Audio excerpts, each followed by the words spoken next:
Hello guys, welcome back to my YouTube channel European Vibes and happy Diwali to all of you. I hope you guys are all well.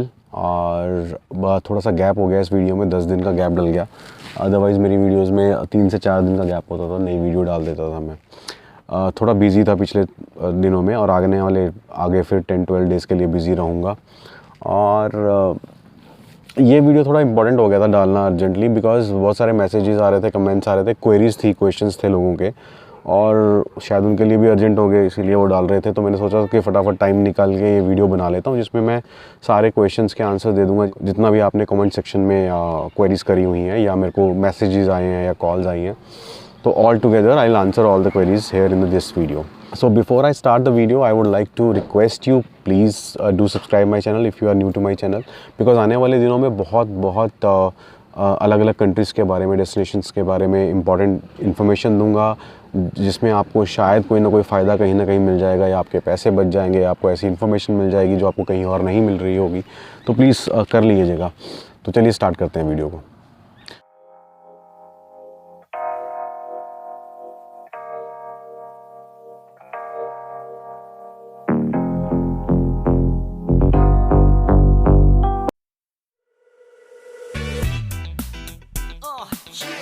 सबसे पहला तो पुर्तगाल के बारे में मैं एक आंसर करना चाहता हूँ। मेरी एक सब्सक्राइबर ने पूछा था कि अगर मेरे पास हंगरी का वर्क परमिट है तो क्या मैं पुर्तगाल में काम कर सकती हूँ। देखिए, आप काम नहीं कर सकते हैं। आपके पास किसी भी एक कंट्री का जब वर्क परमिट आता है ना, तो आप उसी कंट्री में काम कर सकते हैं। इनफैक्ट जिस एम्प्लॉयर ने आपको जॉब दी है, जो आपका कंपनी है, आप उसी कंपनी में काम कर सकते हो। कुछ कंपनीज ऐसी होती हैं जो आपको अलाउ कर देती हैं कहीं और काम करने के लिए, बट उसके लिए भी आपको एनओसी चाहिए होता है कंपनी से। तो आप सोचो, जब आप एक कंपनी नहीं चेंज कर सकते हो एक कंट्री में रह के, तो आप एक कंट्री से दूसरी कंट्री में जाके काम कैसे कर लोगे एक कंट्री के वर्क वीज़ा पे। तो दिस इज़ अंडरस्टैंडेबल कि आप काम नहीं कर सकते हो, बट हाँ, आप फ्रीली मूव कर सकते हो शेंगेन कंट्री में। जब आपके पास किसी एक शेंगेन कंट्री का वर्क वीज़ा होता है और जब आपको टीआरसी मिल जाती है, तो आप मूव कर सकते हो फ्रीली। और अगर आपका अल्टीमेट गोल पुर्तगाल जाने का है ना, तो आप जा सकते हो पुर्तगाल। आप by train, by roadways, by airways जा सकते हो, लेकिन मेक श्योर जब आप एयरवेज़ के थ्रू जाएँ ना, तो आप डोमेस्टिक फ़्लाइट के थ्रू जाएँ। इंटरनेशनल फ़्लाइट नहीं बुक करनी है अगर आपको शेंगेन कंट्री से पुर्तगाल में जाना है, किसी और शेंगेन कंट्री से पुर्तगाल में मूव करना है, चाहे वो हंगरी है या कोई भी कंट्री है। उसका रीज़न ये होता है कि इंटरनेशनल एयरपोर्ट पे ना आपकी चेकिंग हो जाती है कि आपके पास तो वीज़ा वहाँ का था, व्हाई यू आर हेयर, और उसमें फिर इमिग्रेशन इन्वॉल्व हो जाती है। तो कुछ भी फिर वो आपकी रिफ्यूज़ कर सकते हैं एंट्री, और आपको वापस हंगरी आना पड़ेगा या जिस भी कंट्री से आप आए आना पड़ेगा। डोमेस्टिक में वो चेकिंग नहीं होती है। तो this is how it is. And और पुर्तगाल में सेटिंग होने का, परमानेंट सेटलमेंट का बहुत इजी क्राइटेरिया है और एक प्रॉपर प्रोसेस है जो आपको फॉलो करना होता है। नंबर 1, आपको वहाँ पे पहुँचना है, चाहे आप लीगली पहुँच रहे हो या किसी भी तरीके से आप वहाँ पहुँच रहे हो। पहुँचने के बाद आपको लीगल एंट्री करानी होती है। लीगल एंट्री कराने के लिए आपको किसी भी होटल में, वहाँ पे बहुत सारे होटल्स होते हैं जो लीगल एंट्री करवाते हैं, और उसके लिए वो 15 यूरो से लेकर 30 यूरो तक चार्ज करते हैं, इससे ज़्यादा नहीं। कहीं फंस मत जाना ज़्यादा, कहीं लोग 500 यूरो भी मांग लेंगे, 100 यूरो भी मांग लेंगे, बट जो जेन्युइनली लोग चार्ज करते हैं, अच्छे होटल्स हैं और ऑनेस्ट हैं, वो 15 से 30 यूरो के बीच में आपका काम हो जाता है। और जाके वहाँ पे लीगल एंट्री कराओ। वो आपको लीगली रूम में रहना है तो भी ठीक है, नहीं भी रहोगे तब भी वो आपको एक डॉक्यूमेंट बना के दे देंगे कि इन्होंने यहाँ स्टे किया था हमारे पास इस तारीख में, यानी कि वो आपकी लीगल एंट्री हो गई। और दूसरी इंपॉर्टेंट बात, जब आप वहाँ पे पहुँचते हो, चाहे आप बस से आए हो, ट्रेन से आए हो, प्लेन से आए हो, आपको वो टिकट संभाल के रखनी है। वो सारे प्रूफ्स सेफ में लगते हैं जब आप फाइल लॉक कराते हो ना। अब आगे फाइल लॉक कराने की बात, ये भी एक क्वेश्चन था सब्सक्राइबर का कि फाइल लॉक करवाना क्या होता है। तो फाइल लॉक कराने का मतलब होता है कि जब आप अपना पासपोर्ट, इंडियन पासपोर्ट या पाकिस्तानी पासपोर्ट या जिस भी कंट्री से आप बिलोंग करते हैं, वो पासपोर्ट आप वहाँ पे सबमिट कराते हैं along with your educational proofs, other documents जो भी वहाँ पे रिक्वायर्ड हैं, जो भी सेफ की डिमांड है वो आपको वहाँ जमा कराना होता है। और जिसमें आपकी टिकट भी लगती है कि आप पुर्तगाल में एंटर कैसे हुए, और साथ में उस होटल की टिकट जिसने आपको लीगल एंट्री करके दी। वो सारे डॉक्यूमेंट्स आप जमा करके सेफ में सबमिट करा देते हो पहुंचने के बाद, जिसके बाद आपको 7 to 8 मंथ्स लगते हैं टीआरसी मिलने में। जब तक आपको टीआरसी नहीं मिलेगी, आप कंट्री से बाहर नहीं जा सकते, बिकॉज आपका पासपोर्ट सबमिट हो चुका है। तो ये ध्यान रखना कि आप वापस कहीं पे भी इधर उधर मूव नहीं कर सकते हो। शेनेगन में आप मूव कर सकते हो, लेकिन मत जाना जब तक आपको टीआरसी नहीं मिल जाती। वहीं पे काम कर लेना, जॉब कर लेना, आपको टैक्स भी पे करेगा आपका एम्प्लॉयर। जॉब मिल जाती है आपको, टीआरसी के बिना भी जॉब मिल जाएगी, और टीआरसी के बाद तो आपको और भी अच्छी जॉब्स मिल जाती हैं वहाँ पे। तो ये एक तरीका है, ठीक है। अब जब टीआरसी मिल जाती है, टीआरसी मिलने के 5 साल बाद आप एलिजिबल हो जाते हो। पहले तो टीआरसी मिलेगी आपको 2 साल की, और उसके बाद फिर से वो एक्सटेंड होती है 2 साल की, या कभी कभी 3 साल की भी हो जाती है। 5 साल जब आप टीआरसी पे रह लेते हो, तब आपको पीआर के लिए आप एलिजिबल हो जाते हो। आप पीआर की फ़ाइल लगा लेते हो और फिर पीआर भी आपको मिल जाती है। तो इसी तरह सिटीज़नशिप का भी आगे 4 से 5 साल का क्राइटेरिया, तो टोटल 10 साल में आपको पासपोर्ट मिल जाता है पुर्तगाल का। और जब एक बार पासपोर्ट मिल जाता है भाई, ये 10 साल की इन्वेस्टमेंट है। उसके बाद आप चाहे यूएसए जाओ, कनाडा जाओ, वीज़ा फ्री आप किसी भी कंट्री में ट्रैवल कर सकते हो, सिर्फ 7-8 कंट्रीज़ को छोड़ के। ऑलमोस्ट सभी कंट्रीज़ में कर सकते हो, Australia, Canada, New Zealand, USA, UK, कहीं भी जा सकते हो आप। लेकिन मुझे इतना पता है कि जब आप 10 साल एक कंट्री को दे दोगे ना, तो मुझे नहीं लगता आप कहीं और मूव करोगे, बिकॉज़ पुर्तगाल भी अच्छी कंट्री है सेटल होने के लिए। और अगर आप, एक और तरीका है वहाँ पे जल्दी पीआर और सिटीजनशिप लेने का, अगर आपका बेबी वहाँ हो जाता है, अगर आप मैरिड हो और आप टीआरसी के बाद अपनी फैमिली को वहाँ बुला लेते हो, क्योंकि टीआरसी के बाद आप अपनी फैमिली को वहाँ बुला सकते हो। आप अपनी वाइफ को या आप अपने हस्बैंड को, अपने पेरेंट्स को वहाँ बुला सकते हो। भाई को नहीं बुला सकते, भाई या बहन को नहीं बुला सकते, तो ये ध्यान रखना।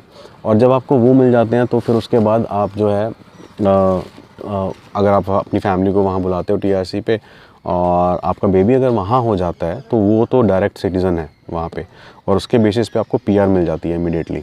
तो ये क्राइटेरिया है। ये तो हो गई बात पुर्तगाल की। आई होप कि आपको सारे आंसर्स इसमें मिल गए होंगे। बहुत शॉर्ट में बताए हैं। अब ज़्यादा डिटेल बनाऊंगा ना तो बहुत लंबी हो जाएगी, वो भी किसी दिन बना दूंगा डिटेल में।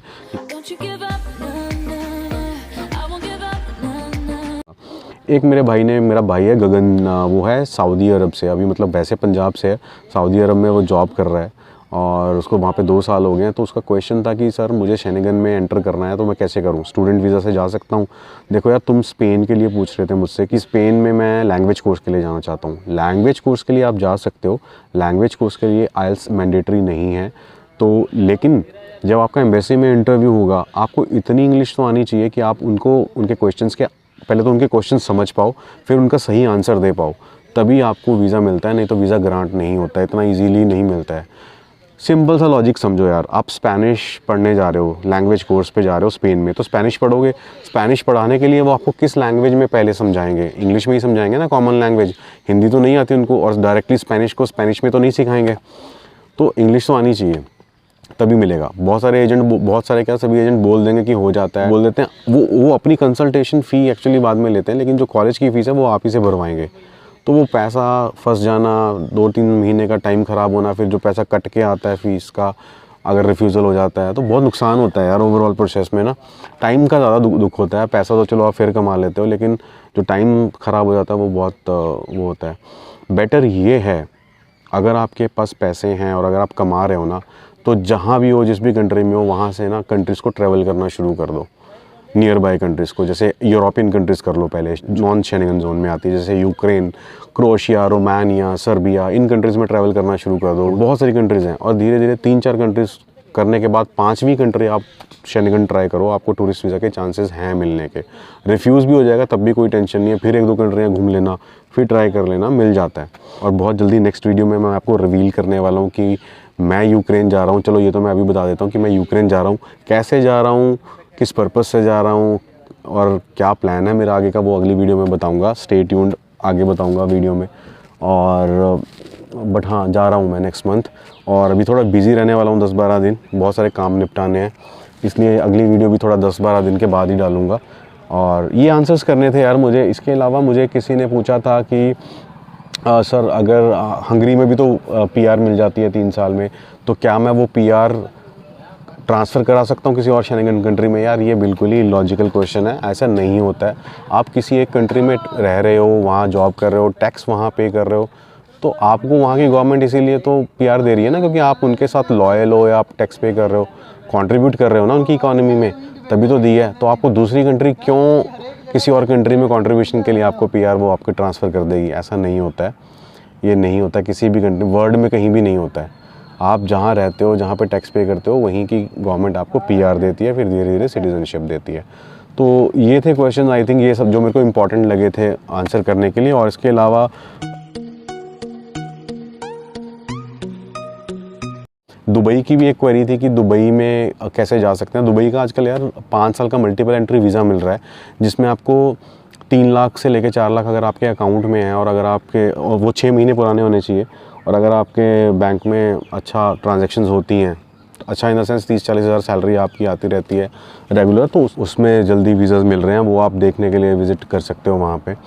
और दूसरी बात कि जैसे अगर आपको सिंगल एंट्री चाहिए तो उसका आई थिंक 7,000 रुपये खर्चा आता है, 7 से 8,000 रुपये एम्बेसी फ़ीस जो है दुबई का सिंगल एंट्री का, और वो भी 90 डेज़ के लिए होता है, मतलब विदिन 90 डेज़ आपको वापस आना होता है। और जो मल्टीपल एंट्री वीज़ा है ये 13-14 हज़ार रुपये का खर्चा है, लेकिन इसमें आप 5 साल में, 1 साल में आप 90 दिन रह सकते हो, मतलब चाहे आप मल्टीपल टाइम्स भी जा सकते हो, उसको एक ही बार में भी सारे 90 दिन स्पेंड कर सकते हो, लेकिन 5 साल तक के लिए आपका वो वीज़ा हो जाता है।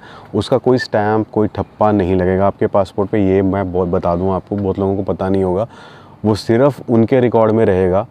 वहाँ पे जब आप लैंड करोगे, उनकी इमिग्रेशन अथॉरिटीज़ को पता होगा जब वो स्कैन करेंगे आपका पासपोर्ट कि हाँ भाई इस बंदे को 5 साल का वीज़ा, और आपको एंट्री मिल जाएगी, लेकिन आपके पासपोर्ट पे कोई ठप्पा, कोई निशानी नहीं लगेगी। तो अगर आप ये सोच के जाओगे कि बेनिफिट मिल जाएगा कोई पासपोर्ट पे, वो नहीं मिलेगा। और आई थिंक यही था, आप दुबई जा सकते हैं। गगन की क्वेरी ये थी कि सर मैं दुबई जाके वहाँ जॉब ढूंढ सकता हूँ। भाई ढूंढ लो, इस टाइम पे अच्छी जॉब अपॉर्चुनिटीज़ है वहाँ पे एक्सपो की वजह से, बिकॉज़ कोरोना के बाद दोबारा बूस्ट हो रही है वहाँ की इकोनॉमी। पहले ठंडा पड़ गया था मार्केट, तो अभी वहाँ पे जॉब्स इजीली आपको मिल जाएंगी। और जो लास्ट आई थिंक क्वेरी थी वो और कोई नहीं थी, आई थिंक दैट्स इट। फिर भी अगर अभी भी कोई क्वेश्चंस होंगे ना, अभी क्या है ना, नेक्स्ट टाइम से I am going to do a live sessions for you, question answers के लिए स्पेशली। तो वो मैं एक डेट रख लूँगा। अगर आपके क्वेरीज़ होंगे, या अगर आपको लगता है कि मेरे को ये करना चाहिए लाइव, आप कि मैं लाइव आऊँ और आपके क्वेश्चंस का आंसर दूँ, तो मुझे आप कमेंट सेक्शन में प्लीज़ लिख दीजिएगा। रिस्पॉन्स देखने के बाद मैं एक लाइव शेड्यूल कर लूँगा। अगर आपकी तरफ से वो नीडी लगा और वो डिमांड रही, तो मैं नेक्स्ट वीक में प्लान कर लूँगा एक कोई भी डेट रख के, और उसकी आपको इन्फॉर्मेशन पहले ही दे दूँगा, और फिर मैं लाइव आके आपके सारे क्वेश्चंस के आंसर दे दूँगा। तो thank you so much for watching my videos. Happy Diwali, stay safe, stay healthy and happy always. Thank you so much for watching my videos. Bye bye.